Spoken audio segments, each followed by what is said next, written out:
네, 이 부분부터 짚어보겠습니다. 어제 유진용 전 장관이 박근혜 전 대통령 최순실 씨 재판에 나와서 설전을 벌였는데요.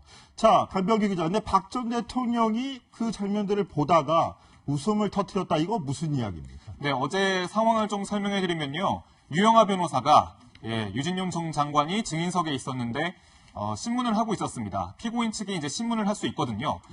그래서 신문을 하려고 하니까 유진용 전 장관이 종이로 써진 그 신문상, 그러니까 질문 리스트를 그냥 달라라고 얘기를 했던 겁니다. 그러자 유영하 변호사가 뭘 주냐, 종이로 써 있는 걸 뭘 주냐, 그냥 듣고 얘기하면 되지 않겠냐라고 대꾸를 했고, 유진용 전 장관이 그럼 저한테 큰 소리 치는 거예요? 라면서 다시 반발을 했던 겁니다. 그러자 유영하 변호사, 반말하는 거냐? 라면서 목소리가 높여지는 그런 상황이 지금 연출이 됐는데, 바로 옆에 있던 박근혜 전 대통령, 아무런 감정 동의 없이 그저 웃었다고 합니다. 현장 기자들 말에 따르면 어이없는 웃음이었다고 합니다. 어제 재판에서 유진용 전 장관, 박근혜 전 대통령에게 정말 불리한 진술을 했었는데요. 이런 얘기했습니다. 인사조치하세요라는 말을 들었을 때, 대통령의 그 말을 들었을 때, 대통령이 파면이나 해임을 생각한 게 아닌가 깨달았다. 박근혜 전 대통령에게 상당히 불리한 증언일 텐데, 어제 이렇게 어이없는 웃음을 또 지어서 모든 사람들로부터 화제를 좀 받기도 했습니다. 네, 유진용 전 장관 어제 재판에 출석해서 나쁜 사람으로 지목당했던 노태강 전 국장에 대해서 박근혜 전 대통령이 직접 인사조치하라라는 말까지 했다라고 했는데 이를 듣던 박근혜 전 대통령이 또 실소를 내비쳤다는 겁니다. 이현수 기자, 이거 어떻게 좀 해석을 해야 될까요? 황당하다는 얘기일까요? 그렇죠. 강병규 기자가 해석한 대로 좀 어이가 없다라는 웃음으로 좀 순간적으로 터져나온 웃음일 것 같다는 생각이 드는데요. 왜냐하면 박근혜 전 대통령을 이제 예전에 취재를 하면서 옆에서 봐오면 사실상 오랫동안 공인의 지위를 유지해 왔기 때문에 웃음에 대해서 어떻게 비춰질지에 대해서 정확히 알고 있거든요. 그렇기 때문에 진지한 자리에서는 사실 웃음을 거의 보이지 않고요. 그러나 또 웃어야 하는 행사, 이렇게 밝아야 하는 행사에선 또 충분히 웃을 수 있는 그런 인사이기도 했는데, 오늘 그 법정에서만큼은 사실 그동안 표정 변화도 없고 눈빛도 어디 주지도 않고 변호사랑만 얘기를 한다 이런 얘기가 있었는데, 이렇게 웃었다라는 거는 보여지는 웃음이라기보단 정말 그 순간에 자신의 변호사와 유 전 장관의 이야기가 뭔가 조금 어이가 없다라면서 생각해서 터져나온 웃음이 아닌가라는 생각이 듭니다. 예, 말씀하시죠. 네, 좀 더 첨언을 하자면 어제 유진용 전 장관, 박근혜 전 대통령에게 가장 불리한 진술을 할 수 있는 사람이었거든요. 박근혜 전 대통령의 인사 전횡, 그리고 블랙리스트, 가담 정도, 이것을 가장 잘 알고 있는 증인 중 한 명일 텐데, 유영하 변호사도 그래서 어제 화를 낸 거거든요. 좀 날카로워진 거고요. 그런데 이 상황에서 좀 웃었다. 현장 기자들도 좀 애매하다. 좀 오히려 더 어이가 없다라고 하는 반응이 좀 나왔었습니다. 네, 이에 대해서 전문가 의견도 한번 들어봤잖아요. 네, 그래서 저도 이해가 안 되고 현장 기자들도 이해가 안 되니까 직접 한번 전문가에게 심리 상태를 한번 들어봤는데, 직접 한번 목소리 들어보시겠습니다. 그 순간에 이게 나의 재판이라기보다는 이 재판을 갖다 본인이 바라보는 사람의 입장이 된 거예요. 유영하 변호사의 그런 입장을 보면서 뭔지 잘한다는 생각이 드는 부분도 하나 있었을 거고요. 또 유진용 장관에 대해서 평소에 박근혜 전 대통령이 알고 있는 모습과 알고 있지 않은 모습이 있을 거 아니에요. 그렇기 때문에 어떤 유진용 장관의 어떤 모습을 통해서 평소와 다른 모습인데 라고 생각할 수도 있고요. 자, 어이없다라는 반응이었을 것이라는 저희 해석도 그대로 좀 받아들이면서도 좀 방어적 심리가 발생한 거 아닌가라는 게 전문가의 의견이에요. 그러니까 본인이 이제 재판을 하고 있고 본인의 재판임에도 불구하고 이제 본인과 그 전에 자기가 사실상 임명을 해서 그 이후에 폭로까지 했던 유 전 장관을 마주한 자리에서 뭔가 객관적으로 이 사안을 듣게 되는 그런 상황에 약간의 방어 심리도 있고, 이런 심리 기저들이 깔려서 뭔가 웃음이 터져 나온 게 아닌가. 그러니까 유 전 장관의 발언들이 뭔가 다소 황당하고 나랑 얘기할 땐 저러지 않았는데라는 그런 생각이 있을 수도 있다는 게 이제 전문가들의 설명이었습니다. 최석호 기자, 그런데 박근혜 전 대통령 입장에서 볼 때는 내가 뽑았던 유진용 전 장관이 나한테 저렇게 험담을 하는 게 약간 배신이다 이렇게 생각할 수도 있지 않을까요? 그렇죠. 2007년에 박근혜 전 대통령이 책을 하나 씁니다. 절망은 나를 단련시키고 희망은 나를 움직인다. 이러한 저서를 쓰는데 거기에 대해서 아버지 박정희 전 대통령과 그 측근들에 대한 배신에 대한 이야기가 나옵니다. 유신 때는 유신만이 살 길이라고 떠들었던 사람들이 아버지 죽음 이후에는 무슨 힘이 있어 반대할 수 있겠냐고 하는 것을 보니까 인생에 서글픔이 밀려왔다 이러면서 배신에 대한 자신의 심경을 고백한 건데요. 남을 믿기 쉽지 않다. 나는 그래서 남을 믿는 게 좀 어렵다라는 이야기가 나옵니다. 그런데 이번 국정농단 사태 재판을 보면요. 박근혜 전 대통령 배신감을 느낄만 합니다. 자신이 믿고 썼던 안종범 전 정책조정수석 그리고 김종 전 문화체육관광부 차관으로부터 자기 살 길만 찾았지 본인에 대해서는 불리한 증언이 점점 나오고 있기 때문입니다. 하지만 유진용 전 장관의 경우도 배신자일까요? 자신이 잘못한 부분에 대해서 직언을 하는 사람에게 배신을 느꼈다 하면 본인이 어떤 행동을 했는지에 대해서도 먼저 생각을 해봐야 될 것 같습니다. 대통령 재임 당시에 참모진들 구두 보고도 하지 못했습니다. 하지만 최순실이라든가 김영재 원장의 부인이죠. 박채윤 씨는 관저도 들락날락했습니다. 이것을 참모진들에게 조금 더 마음을 열고 베풀었다면 과연 배신이라는 말이 또 나왔을까 싶습니다. 자, 이현수 다 네. 어떤 면에서 볼 때는 이렇게 자기가 억울하고 그런 면이 있다면 자기가 직접 따져 묻고도 싶을 텐데 박 전 대통령은 어제도 유진용 전 장관에 대해서 말을 아끼는 모습이었어요. 그렇죠. 뭐 피고인이 사실 증인에 대해서 직접 질문을 할 수 있는데요. 그리고 심지어 재판부가 박 전 대통령을 향해서 혹시 더 물을 게 있느냐라고 물었는데 따로 없다라고 고개를 저었다고 합니다. 그런데 박 전 대통령은 묻지 않았는데요. 그 재판에 함께했던 최순실 씨는 오히려 유 전 장관에게 질문을 했다고 합니다. 그 대화 내용이 상당히 재밌습니다. 우선 최순실 씨가 저 최순실입니다. 저를 아시나요? 이렇게 유 전 장관에게 물어본 겁니다. 그러니까 유 전 장관이 아니 실물은 오늘 처음 뵙네요 라고 이야기를 하니 최순실 씨가 이름은 많이 들어보셨나요? 라고 되물었고요.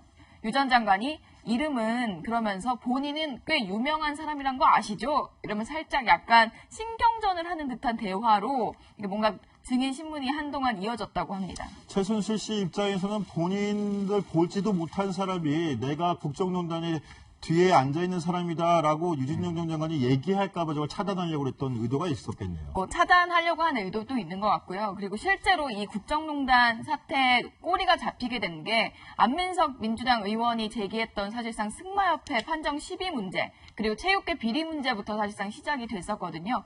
최순실 씨가 유 전 장관을 향해서 이 질문을 계속합니다. 당시에 그 승마협회 비리 문제를 하면서 당시 체육업계에는 좌우파의 심한 분란이 있었다. 그리고 나는 승마협회 쪽에 그 판정 시비를 문의한 적이 없다라고 얘기를 했고 유 전 장관이 저도 피고인이 판정 시비를 했다고 한 번도 말한 적이 없다라고 했는데요. 이 과정에서 최순실 씨가 그 이야기가 불거져서 안민석 의원이 대정부 질문에서까지 이 이야기 했던 거 알고 있느냐라고 물으니 유 전 장관이 그런 문제는 안민석 의원을 불러서 이야기하시면 좋겠다라는 식으로 얘기를 하자 최순실 씨가 그게 내 소망이다. 안민석 의원이 나오면 이 자리에 꼭 물어볼 거다. 그러니까 안민석 의원을 꼭 증인으로 불러서 내가 꼭 물어보고 싶다라는 의지를 피력했다고 합니다. 자, 그럼 여기서 취재 포인트 하나 짚고 넘어갈게요. 자, 최석호 기자, 안민석 의원 여당 의원이니까 안민석 의원 접촉해봤습니다. 이 문제에 대해서 뭐라고 얘기하던가요? 예, 사실 전화를 직접 했습니다. 아, 근데 그랬어요? 예, 그 얘기에 대해서 내가 말로 하고 싶지는 않다. 하지만 SNS에 올린 글을 보면 내 마음을 알 것이다. 이렇게 이야기를 했습니다. 그 뭐라고 했냐면요. 저를 보는 것이 만약에 최순실의 소원이라면 그 소원 내가 들어드리겠습니다. 그런데 감당되시겠습니까? 내가 던질 첫 질문은 세월호 참사날 박근혜 전 대통령이 뭐 했냐? 이것에 대해서 첫 질문을 하겠다. 이거였습니다.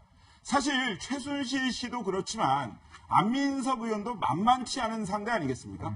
최순실 일가에 대해서 오랫동안 파헤쳐왔던 안민석 의원 두 사람이 붙으면 정말 세기의 싸움이 될 만큼 뜨거운 열기를 올릴 것으로 보이는데요. 최순실 씨는 유진용 전 장관을 붙잡고 승마협회 파벌 문제를 꼬집었지만 안 의원은 벌써 2014년에 정유라 승마 특혜에 대해서 문제 제기를 했던 인물입니다. 당시 화면 준비해봤습니다. 남욱의 선수는 대통령의 최측근이라고 불리는 정윤혜 씨의 딸입니다. 어머니는 최태민 목사의 5째 딸 최순실 씨입니다. 지난 1년간 승마협회 쑥대밭이 한 선수를 위한, 한 선수의 부모에 의한, 그래서 승마협회가 쑥대밭이 됐다는 것이 승마인들의 일치된 의견입니다. 황제 테니스도 아니고 부모 잘 만나서 공주 승마를 하는 거 아닙니까?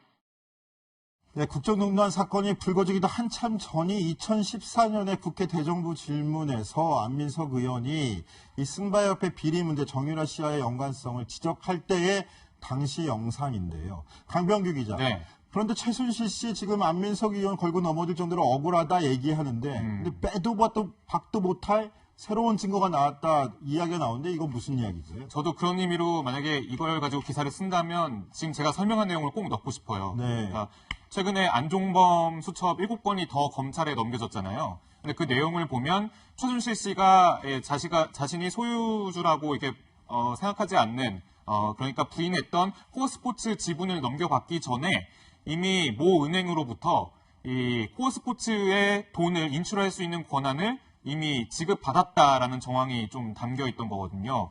그러니까 그 수첩을 보면 안종범 전 수석의 수첩인데 왜 그런 내용이 담겨 있을까? 그리고 이 돈 인출권을 부여한 그 최순실 씨의 금고지기 연락처와 그런 이름들이 좀 담겨 있었고 박근혜 전 대통령이 이에 직접적으로 개입한 것으로 보이는 여러 정황들이 또 써 있다고 하거든요. 그러니까 이 부분을 좀 더 자세하게 설명하면서 박근혜 전 대통령과 최순실 씨의 그런 경제 공동체 관계 그걸 좀 약간 주목을 했으면 좋겠다라는 이유 때문에 방금 넣고 싶다 말씀드린 건데요. 한편 지난 1월에 국정농단 청문회에서 민주당 박영선 의원이 노승일 전 K스포츠재단 부장에게 이 금고지기 이상화 지점장에 대해 추궁을 하기도 했었는데요. 당시 발언을 잘 들어보면 이 금고지기 이상화 지점장이 최순실 게이트의 금고지기 역할을 했다는 것을 다시 한번 확인할 수가 있습니다. 당시 발언 직접 들어보시겠습니다. 이상화 지점장 아시죠? 네, 압니다. 주로 어떤 일로 연락을 했습니까? 주로 은행 업무 볼 때 연락을 하고요. 그 다음에 부동산 물건지도 그분에게 몇 건 추천받았습니다. 근데 이분은 그러니까 최순실 씨와 직접 서로 연락을 하던 사이였나요? 예, 직통으로 연락이 됐습니다. 그러면 이분한테 부동산 의뢰를 최순실 씨가 한 거군요. 독일에서 뭐 집 사고 뭐 호텔 사고 이런 것들. 예, 그분에게도 부탁을 하고. 자, 이 얘기를 정리하자면 최순실 씨가 독일로 넘어갔지만 독일 법인인 코어스포츠재단을 실제적으로 넘겨받지 못해서 독일 법인에 들어있는 돈을 찾을 수가 없었습니다. 그런데 독일에 있던 이상화 하나은행 지점장의 명의로 돈을 찾아서 사용했다는 건데요, 최순실 씨가.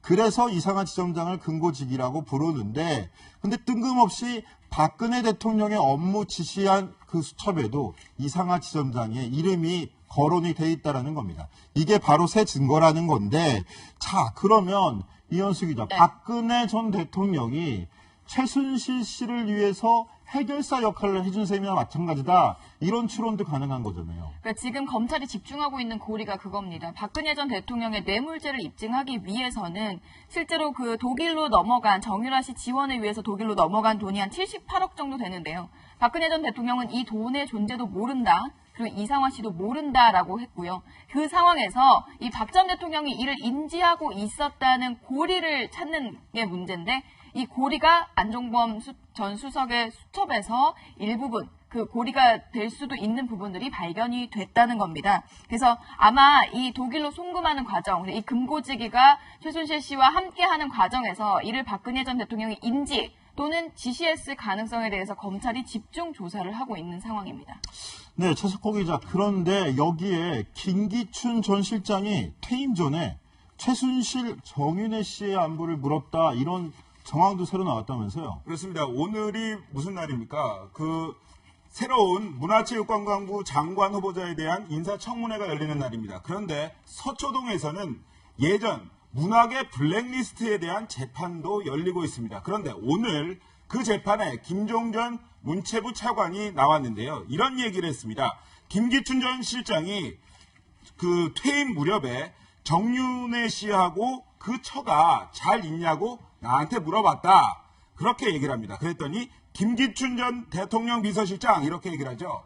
알지도 못하는 정윤의 부인 안부를 내가 왜 물어보겠냐. 김종 차관이 뭔가 착각을 하고 있는 것 같다. 이렇게 이야기를 합니다. 하지만요, 제가 국정농단 사태 때 TF팀으로 취재를 많이 했습니다. 김기춘 전 비서실장에게도 수차례 전화를 했는데요. 그때도 이렇게 얘기를 했습니다. 나는 최순실의 최자도 모른다. 괜히 명예훼손으로 고발할 테니까 제대로 해라. 이런 얘기를 했는데요. 김기춘 전 비서실장의 거짓말 이뿐만이 아니었습니다. 2007년 한나라당 박근혜 당시 대선 후보 검증 과정에서도 최순실 얘기가 나왔었거든요. 바로 그 자리에 김기춘 전 실장이 참석했던 것이 지난 청문회에서 밝혀지기도 했습니다. 그때 김기춘 전 실장 최순실을 몰랐다고 했던 것을 번복하기도 했었는데요. 당시 어떤 얘기가 오갔는지 한번 들어보시겠습니다. 이분이 바로 김기춘 실장 본인 맞으시죠? 그런데 최순실을 몰랐다? 이게 앞뒤가 안 맞죠. 지금 그렇죠? 저 최순실 죄송합니다. 저도 이제 나이 들어서 최순실이라는 이름은 이제 보니까 뭐 제가 못 들었다고 말할 수는 없습니다. 당시만 해도 최순실의 존재를 모른다고 부인하다가 결국은 여러 번 추궁을 당하면서 존재를 모른다고 할 수는 없었다라고 털어놨었는데요. 이번 재판에서도 명명백백히 드러날까 궁금해집니다. 강병규 기자. 네. 그런데 자, 이 사람으로 한번 넘어가 보죠. 승마비리 주인공이죠. 정유라 씨 이틀째 조사를 받았잖아요. 네. 나오는 모습도 취재했죠. 예, 그렇습니다. 11시간 조사를 받고 오늘 새벽 0시 20분쯤 나왔습니다. 근데 뭐 아무래도 조사 내용을 좀 물어보니까 변호인이 대신 얘기해 줬는데요. 대기업이 정유라 씨의 그 승마 특혜 지원에 관해 검찰이 계속해서 추궁을 했다고 합니다. 다음 조사는 모레가 될 거라고도 밝혔습니다. 취재진에 둘러싸인 정유라 씨가 좀 말을 많이 아꼈는데요. 고생하셨습니다. 이런 말밖에 하지 않았습니다. 귀가하면 잠시 보시겠습니다. 오늘 어떤 내용 조사 받으셨죠? 네, 검찰 조사 그냥 받았습니다. 승마 특혜 지원 받으신 거 인정하세요? 현재 심경 한 말씀만 말씀해 주시죠. 정유라 씨, 한 말씀만 해주세요. 네, 상당히 말을 아끼는 모습으로 귀가했는데요. 자, 강병규 기자. 네. 그런데 국정농단 사건들 피의자들 보면 보통 밤을 새서 조사를 받고 나오는데 정유라 씨 보면은 이틀 연속 꼬박꼬박 자정 무렵에 좀 귀가 조치가 되고 있어요. 이건 무슨 이유 때문인가요? 예, 앞전에 최순실 씨가 특검 조사를 받았을 때 취재진들에게 이렇게 소리쳤었잖아요. 특검이 강압 수사를 하고 있다. 최순실 씨의 변호인이 정유라 씨에게 별도의 좀 지시를 했던 것 같습니다. 먼저 일단은 최순실 씨의 변호인이 이제 수사팀에게 일단은 입장하자마자 영상 녹화를 해달라.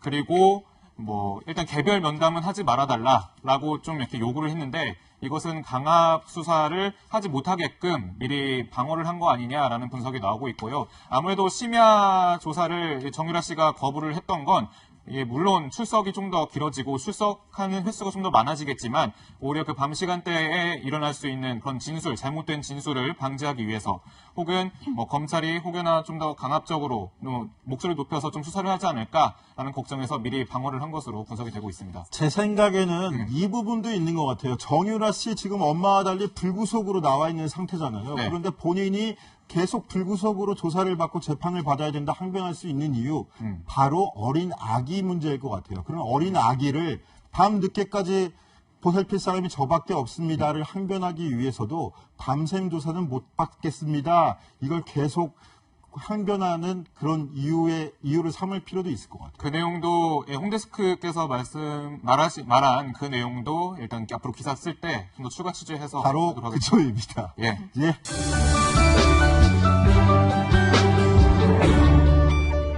또 베풀었다면 과연 배신이라는 말이 또 나왔을까 싶습니다.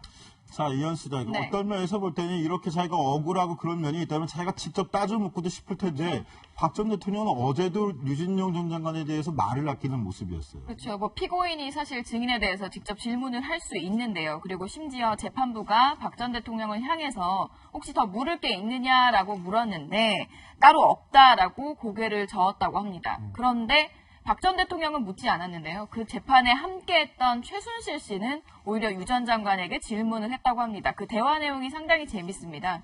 우선 최순실 씨가 저 최순실입니다. 저를 아시나요? 이렇게 유 전 장관에게 물어본 겁니다. 그러니까 유 전 장관이 아니 실물은 오늘 처음 뵙네요. 라고 이야기를 하니 최순실 씨가 이름은 많이 들어보셨나요? 라고 되물었고요.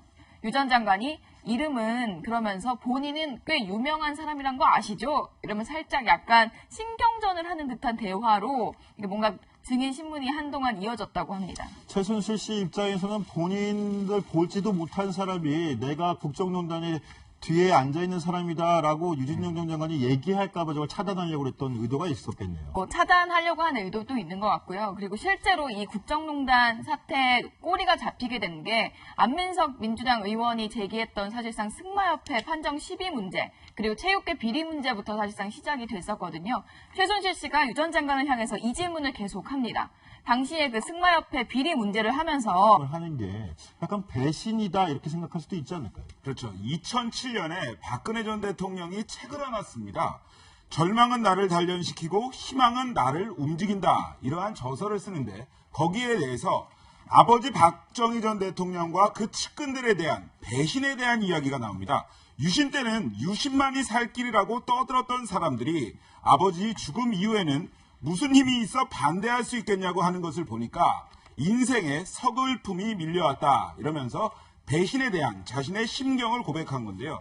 남을 믿기 쉽지 않다. 나는 그래서 남을 믿는 게 좀 어렵다라는 이야기가 나옵니다. 그런데 이번 국정농단 사태 재판을 보면요. 박근혜 전 대통령 배신감을 느낄만 합니다. 자신이 믿고 썼던 안종범 전 정책조정수석 그리고 김종 전 문화체육관광부 차관으로부터 자기 살 길만 찾았지 본인에 대해서는 불리한 증언이 점점 나오고 있기 때문입니다. 하지만 유진용 전 장관의 경우도 배신자일까요? 자신이 잘못한 부분에 대해서 직언을 하는 사람에게 배신을 느꼈다 하면 본인이 어떤 행동을 했는지에 대해서도 먼저 생각을 해봐야 될 것 같습니다. 대통령 재임 당시에 참모진들 구두보고도 하지 못했습니다. 하지만 최순실이라든가 김영재 원장의 부인이죠. 박채윤 씨는 관저도 들락날락했습니다. 이것을 참모진들에게 조금 더 마음을 열고 현장 기자들도 좀 애매하다, 좀 오히려 더 어이가 없다라고 하는 반응이 좀 나왔었습니다. 네, 이에 대해서 전문가 의견도 한번 들어봤잖아요. 네, 그래서 저도 이해가 안 되고 현장 기자들도 이해가 안 되니까 직접 한번 전문가에게 심리 상태를 한번 들어봤는데 직접 한번 목소리 들어보시겠습니다. 그 순간에 이게 나의 재판이라기보다는 이 재판을 갖다 본인이 바라보는 사람의 입장이 된 거예요. 유영하 변호사의 그런 입장을 보면서 뭔지 잘한다는 생각이 드는 부분도 하나 있었을 거고요. 또 유진영 장관에 대해서 평소에 박근혜 전 대통령이 알고 있는 모습과 알고 있지 않은 모습이 있을 거 아니에요. 그렇기 때문에 어떤 유진영 장관의 어떤 모습을 통해서 평소와 다른 모습인데 라고 생각할 수도 있고요. 자, 어이없다라는 반응이었을 것이라는 저희 해석도 그대로 좀 받아들이면서도 좀 방어적 심리가 발생한 거 아닌가라는 게 전문가의 의견이에요. 그러니까 본인이 이제 재판을 하고 있고 본인의 재판임에도 불구하고 이제 본인과 그 전에 자기가 사실상 임명을 해서 그 이후에 폭로까지 했던 유 전 장관을 마주한 자리에서 뭔가 객관적으로 이 사안을 듣게 되는 그런 상황에 약간의 방어 심리도 있고 이런 심리 기저들이 깔려서 뭔가 웃음이 터져 나온 게 아닌가. 그러니까 유 전 장관의 발언들이 뭔가 다소 황당하고 나랑 얘기할 땐 저러지 않았는데라는 그런 생각이 있을 수도 있다는 게 이제 전문가들의 설명이었습니다. 최석호 기자. 그런데 박근혜 전 대통령 입장에서 볼 때는 내가 뽑았던 유진용 전 장관이 나한테 저렇게 험담. 네, 이 부분부터 짚어보겠습니다. 어제 유진용 전 장관이 박근혜 전 대통령 최순실 씨 재판에 나와서 설전을 벌였는데요. 자, 갈병기 기자. 근데 박 전 대통령이 그 장면들을 보다가 웃음을 터뜨렸다. 이거 무슨 이야기입니까? 네, 어제 상황을 좀 설명해드리면요. 유영하 변호사가 유진용 전 장관이 증인석에 있었는데 신문을 하고 있었습니다. 피고인 측이 이제 신문을 할 수 있거든요. 그래서 신문을 하려고 하니까 유진용 전 장관이 종이로 써진 그 신문사항, 그러니까 질문 리스트를 그냥 달라라고 얘기를 했던 겁니다. 그러자 유영하 변호사가 뭘 주냐, 종이로 써 있는 걸 뭘 주냐, 그냥 듣고 얘기하면 되지 않겠냐라고 대꾸를 했고, 유진용 전 장관이 그럼 저한테 큰 소리 치는 거예요? 라면서 다시 반발을 했던 겁니다. 그러자 유영하 변호사, 반말하는 거냐? 라면서 목소리가 높여지는 그런 상황이 지금 연출이 됐는데, 바로 옆에 있던 박근혜 전 대통령, 아무런 감정 동요 없이 그저 웃었다고 합니다. 현장 기자들 말에 따르면 어이없는 웃음이었다고 합니다. 어제 재판에서 유진용 전 장관, 박근혜 전 대통령에게 정말 불리한 진술을 했었는데요. 이런 얘기했습니다. 인사조치하세요라는 말을 들었을 때, 대통령의 그 말을 들었을 때, 대통령이 파면이나 해임을 생각한 게 아닌가 깨달았다. 박근혜 전 대통령에게 상당히 불리한 증언일 텐데, 어제 이렇게 어이없는 웃음을 또 지어서 모든 사람들로부터 화제를 좀 받기도 했습니다. 네, 유진용 전 장관 어제 재판에 출석해서 나쁜 사람으로 지목당했던 노태강 전 국장에 대해서 박근혜 전 대통령이 직접 인사조치하라라는 말까지 했다라고 했는데, 이를 듣던 박근혜 전 대통령이 또 실소를 내비쳤다는 겁니다. 이현수 기자, 이거 어떻게 좀 해석을 해야 될까요? 황당하다는 얘기일까요? 그렇죠. 강병규 기자가 해석한 대로 좀 어이가 없다라는 웃음으로 좀 순간적으로 터져나온 웃음일 것 같다는 생각이 드는데요. 왜냐하면 박근혜 전 대통령을 이제 예전에 취재를 하면서 옆에서 봐오면 사실상 오랫동안 공인의 지위를 유지해 왔기 때문에 웃음에 대해서 어떻게 비춰질지에 대해서 정확히 알고 있거든요. 그렇기 때문에 진지한 자리에서는 사실 웃음을 거의 보이지 않고요. 그러나 또 웃어야 하는 행사, 이렇게 밝아야 하는 행사에선 또 충분히 웃을 수 있는 그런 인사이기도 했는데, 오늘 그 법정에서만큼은 사실 그동안 표정 변화도 없고 눈빛도 어디 주지도 않고 변호사랑만 얘기를 한다 이런 얘기가 있었는데, 이렇게 웃었다라는 거는 보여지는 웃음이라기보단 정말 그 순간에 자신의 변호사와 유 전 장관의 이야기가 뭔가 조금 어이가 없다라면서 생각해서 터져나온 웃음이 아닌가라는 생각이 듭니다. 예, 말씀하시죠. 네, 좀 더 첨언을 하자면 어제 유진용 전 장관, 박근혜 전 대통령에게 가장 불리한 진술을 할 수 있는 사람이었거든요. 박근혜 전 대통령의 인사 전횡, 그리고 블랙리스트, 가담 정도, 이것을 가장 잘 알고 있는 증인 중 한 명일 텐데, 유영하 변호사도 그래서 어제 화를 낸 거거든요. 좀 날카로워진 거고요. 그런데 이 상황에서 좀 웃었다.